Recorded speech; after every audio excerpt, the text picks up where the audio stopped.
ketemu lagi di channel YouTube Teresia di Amerika. Namaku Teresia, aku tinggal di North Carolina, Amerika Serikat.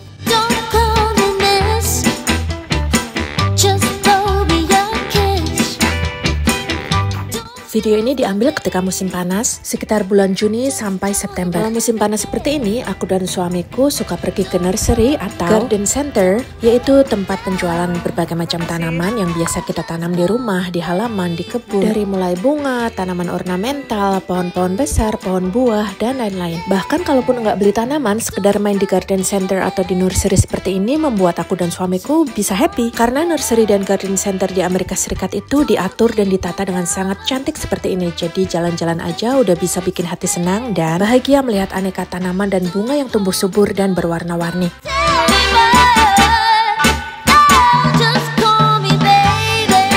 Harga tanaman di Amerika Serikat memang terbilang agak mahal, maka dari itu sebelum menanam semua orang mempelajari dulu karakter tanaman masing-masing sehingga jerih payah membeli dan menanam tidak terbuang sia-sia. Aku dulu juga begitu, belajar dulu tentang roses atau mawar sebelum memulai cottage garden. Setelah aku merasa punya pengetahuan yang cukup, baru deh aku mulai gardening. Dan kalau dipikir-pikir yang bikin aku boros itu bukan fashion atau barang-barang branded, tapi tanaman-tanaman. Suamiku juga ada sisi borosnya yang lain kalau dia terutama untuk gadget, dan setelah kami menikah, aku baru tahu dia itu agak payah dalam mengatur keuangan. Jadi kami pun bekerja sama menjadi satu tim untuk bisa mengatur keuangan rumah tangga yang baik, benar, dan sehat. Aku akan sharing mengenai cara aku mengatur keuangan pribadi dan keuangan rumah tangga. Jadi tonton video ini sampai selesai ya. Sambil aku ajak kalian jalan-jalan ke nursery, garden center, dan pasar tradisional Amerika Serikat. I was a girl with dreams so wide, eyes full of wonder, heart Oke, sekarang kita sudah berada di nursery lain yang juga adalah favoritku. Seperti yang kalian lihat, nursery ini juga ditata dan didekorasi dengan sangat cantik. Memang kalau untuk urusan mendekorasi, orang-orang Amerika paling juara deh.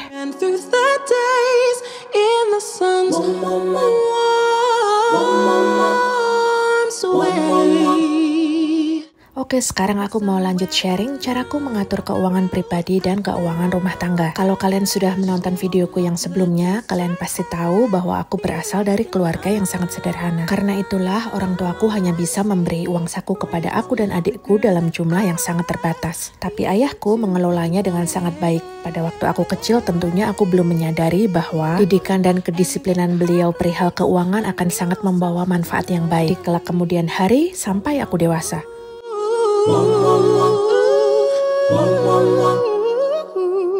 Sejak aku kelas 1 SD atau sekitar usia 6 tahun, ayahku sudah mendidik aku dengan cukup disiplin tentang keuangan. Faktor pertamanya sih karena memang beliau pendapatannya kecil, gajinya sangat kecil, dan harus menghidupi kami sekeluarga. Jadi kalau nggak disiplin perihal keuangan bisa boncos deh. Pada waktu itu sebelum aku berangkat ke sekolah SD, ayahku akan memberikan uang saku harian Rp50 setiap hari. 30 tahun yang lalu, duit Rp50 masih bisa dipakai untuk jajan di jajanan di depan SD. Nah, ayahku nggak pernah ngasih peraturan apapun tentang uang itu. Aku boleh memakainya untuk jajan semua atau jajan sebagian dan ditabung sebagian. Yang jelas nanti kalau hari raya lebaran atau Natal, aku hanya bisa dibelikan baju baru kalau aku datang dengan uang tabunganku. Jadi nanti ayahku tinggal nambahin uang yang kurang untuk membeli baju yang aku minta. Tapi kalau aku datang dan minta dengan tangan kosong tanpa membawa tabungan, beliau nggak akan pernah mau membelikan untuk aku. Intinya sejak kecil aku sudah dididik untuk mandiri dan menabung, serta nggak bisa begitu saja minta pada orang tua. Dan sebagai anaknya, aku mengenal ayahku banget. Beliau adalah orang yang sangat disiplin dan keras kepala. Jadi misalnya pun aku menangis dan tantrum mau minta uang jajan tambahan,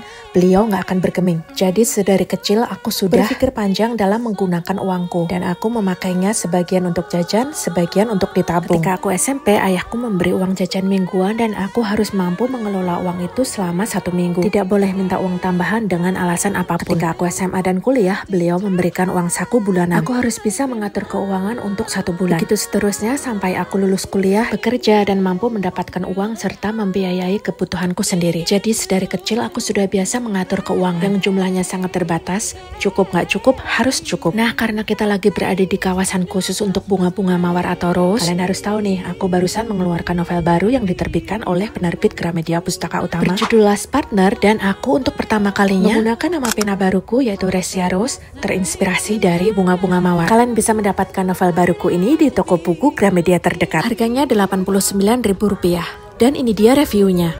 Hai, kenalin, aku Freya, seorang manajer marketing perempuan yang sukses dalam karir. Kerja cepat dan tepat, itulah prinsipku. Saking cepat dan tepatnya sampai-sampai 3 mantan asistenku tidak betah kerja denganku. Orang-orang bilang harusnya sih aku sedikit lebih santai dan gak perlu terburu-buru. Supaya gak gampang stres, kata mereka aku perlu sedikit slow down. Yang mereka nggak tahu, aku begitu karena ada kenangan pahit di baliknya. Hingga akhirnya datanglah Nuno, seorang asisten baru yang dingin, minim ekspresi, tapi profesional. Asisten baru yang bisa mengimbangi kegilaanku.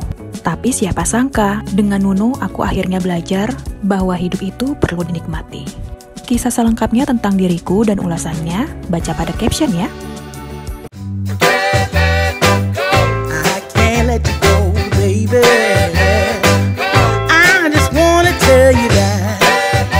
Melanjutkan sharingku, jadi ketika aku sudah dewasa, bekerja, dan akhirnya menikah, posisi keuanganku itu terbilang sudah cukup bagus. Karena meskipun berasal dari keluarga sederhana, sejak kecil aku sudah terbiasa menabung, punya pekerjaan-pekerjaan sampingan yang menghasilkan uang, dan kebiasaan tidak boleh besar pasak daripada tiang. Sehingga aku hampir nggak pernah punya hutang, kecuali dulu KPR, itu pun dari 15 tahun, bisa lunas dalam 7 tahun aja. Oh iya, aku juga akan mengajak kalian jalan-jalan di pasar tradisional di Amerika Serikat. Let's go, bestie! Something on my mind, finally not afraid to say it. I know it took some time, used to read it in a press. Nah, ini dia pasar tradisional di Amerika Serikat, kami menyebutnya farmers market. Kalau di Amerika sini kita bisa browsing atau berkeliling di sekitar farmers market yang di luar ruangan ini dengan mobil. Berhentinya tepat di pedagang yang kita inginkan untuk membeli, lalu ya kita bisa langsung beli dan masukin barang-barangnya ke dalam mobil. Tapi tentunya pedagang-pedagang outdoor seperti ini hanya bisa berjualan di luar ruangan selama musim memungkinkan, yaitu biasanya di musim semi, summer, dan sampai early fall atau sebelum winter lah ya. Seperti yang kalian lihat, meskipun pasar tradisional tapi juga sangat bersih, rapi. Buah dan sayurannya pun segar dan cantik-cantik seperti ini. My point of view. Nah, melanjutkan sharing tentang pengelolaan keuangan, suamiku beda lagi nih. Seperti yang kalian sudah lihat di video-video sebelumnya tentang home tour rumah mertuaku, kalian pasti tahu bahwa suamiku berasal dari keluarga dengan ekonomi menengah ke atas. Jadi dia tidak pernah ada himpitan atau pressure keuangan, dan sebelum menikah dengan aku, dia nggak pernah punya tanggung jawab untuk merawat orang lain secara finansial, yang mana berbeda sekali dengan latar belakang kehidupanku. Dampak kurang baiknya adalah suamiku kurang melek literasi keuangan sejak dini. Dia tidak punya kebiasaan menabung, berinvestasi, atau meletakkan keuangannya di instrumen-instrumen yang bisa menghasilkan uang lagi. Sebaliknya dia malah cenderung boros. Boros di sini bukan hal yang buruk sih, karena sebenarnya dia borosnya untuk hal-hal yang bisa saja positif, yaitu untuk menyalurkan hobinya, fotografi, videografi, hiking, camping, dan kegiatan outdoor lainnya. Masalahnya peralatan videografi, fotografi, hiking, camping, semua yang disukai oleh suamiku itu harganya mahal-mahal. Jadi selama dia bekerja sebelum menikah, uangnya banyak dipakai untuk membeli alat-alat untuk hobinya ini yang sebetulnya memang berguna. Tapi alangkah baiknya jika hal ini juga dibarengi dengan kebiasaan menabung atau berinvestasi, jadi tidak besar pasak daripada tiang. Hobi tetap jalan sesuai budget, ada tabungan, ada investasi, manajemen keuangan yang sehat, hidup yang seimbang.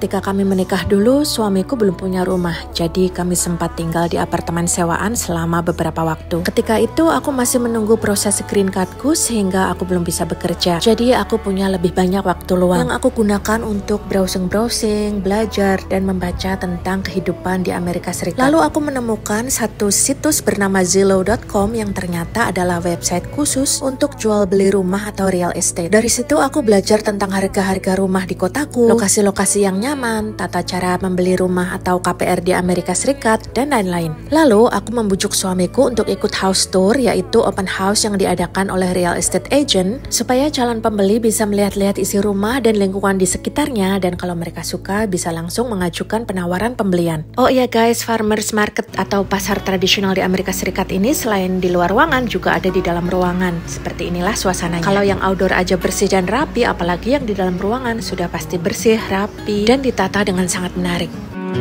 What's it like to be the one that he turns to when he's out of answers? What's it like?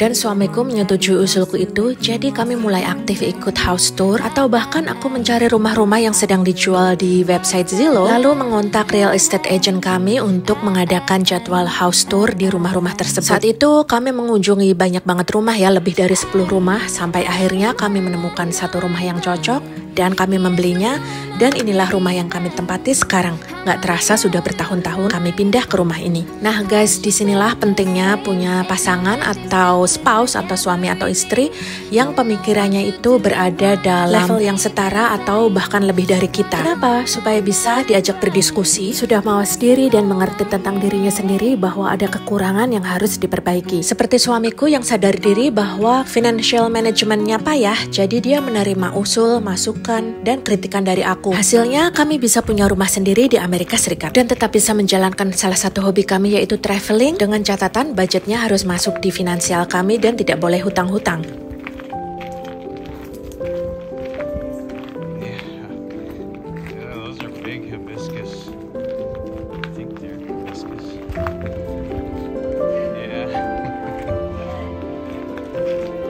Di negara 4 musim seperti Amerika Serikat, tiap musim semi dan musim panas itu dipakai banget oleh orang-orang untuk mengadakan aktivitas di luar ruangan, salah satunya traveling, gardening, farming, hiking, camping, dan lain-lain.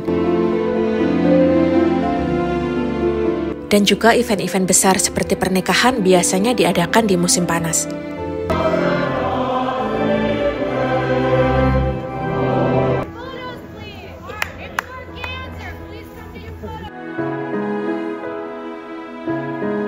Ini adalah resepsi pernikahan salah satu keponakan kami di awal musim panas yang videonya juga sudah aku upload beberapa bulan yang lalu. Kalian udah nonton belum? Aku akan sertakan linknya di kolom deskripsi supaya kalian yang belum nonton bisa klik dan nonton videonya. Full stop.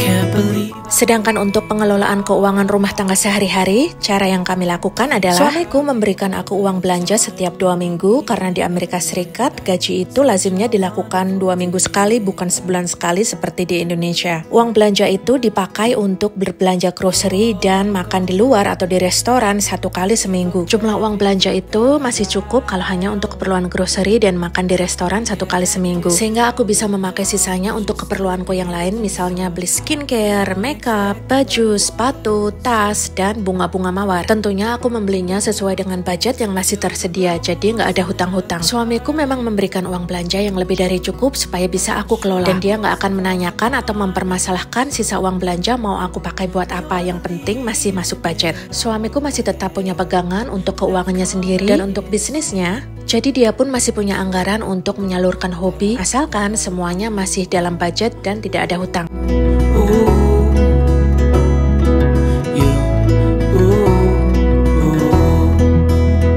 Dan sekali lagi inilah pentingnya mencari pasangan hidup yang setara dengan kita, sehingga pemikirannya pun setara dan bahkan lebih dari kita, sehingga bisa dijadikan teman diskusi yang seimbang dan akan membawa perkembangan diri yang sangat baik untuk masing-masing. Sejak sebelum menikah, suamiku sudah ingin menjadi provider bagi keluarga kami. Jadi sekarang pun meskipun aku sudah bekerja, tapi hasil kerjaku nggak dipakai untuk keperluan kami sehari-hari, karena semuanya sudah dicukupi oleh suamiku. Jadi hasil kerjaku semuanya aku masukkan ke dalam tabungan bersama, dana pensiun bersama, dan investasi bersama. Jadi aku dan suamiku sangat terbuka dan transparan tentang masalah keuangan. Kami sama-sama saling tahu keuangan kami dipakai untuk apa dan aja. Dan saling memberi saran atau mengingatkan kalau ada di antara kami yang kayak kebablasan menggunakan uang. Di Amerika Serikat, pasangan bisa membuka rekening bersama, baik itu rekening tabungan maupun rekening biasa. Bahkan asuransi kesehatan, asuransi mobil, asuransi jiwa, dan juga dana pensiun bisa dibuka untuk atas nama bersama. Jadi aku dan suamiku juga punya rekening bersama,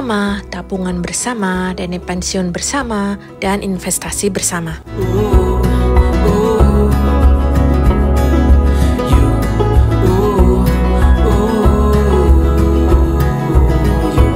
Jadi menurut aku sebenarnya boleh-boleh aja kalau pasangan itu punya perbedaan dalam hal mengelola keuangan, asalkan salah satunya sudah lebih mature atau dewasa, yang satu lagi cukup mawas diri untuk menerima kritik dan saran. Jadi bukan yang saling mempertahankan ego ya, tapi pasangan yang bisa duduk bersama, berdiskusi, mencari solusi, dan kemudian menjalankan financial management dalam rumah tangga yang baik, benar, dan sehat, menjadi satu tim yang solid.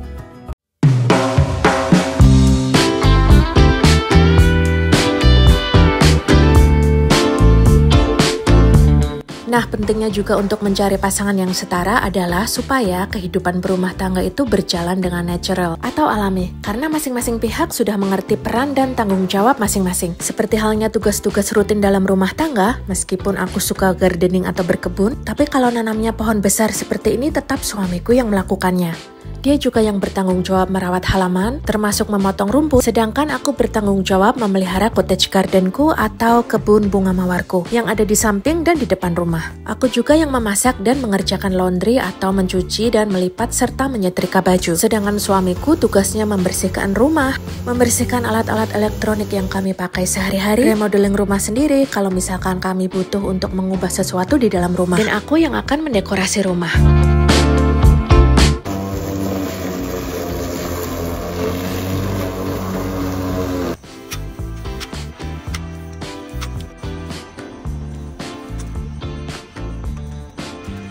Kami juga punya bird feeder yang ada kameranya. Suamiku yang bertanggung jawab 1 minggu sekali untuk menuangkan pakan burung ke dalam bird feeder ini karena harus pakai manjat-manjat segala.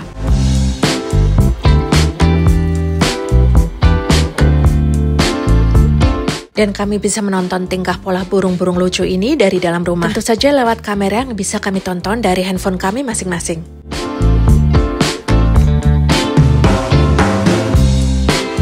Kamera ini juga bisa memantau situasi di luar ruangan, di halaman dan jalanan di depan rumah kami. Malah bisa jadi kayak CCTV gitu ya. Untuk kalian yang mau tahu gimana caranya truk-truk sampah di Amerika Serikat mengangkut sampah dengan cara yang modern, nah ini dia videonya yang tertangkap dari kamera burung.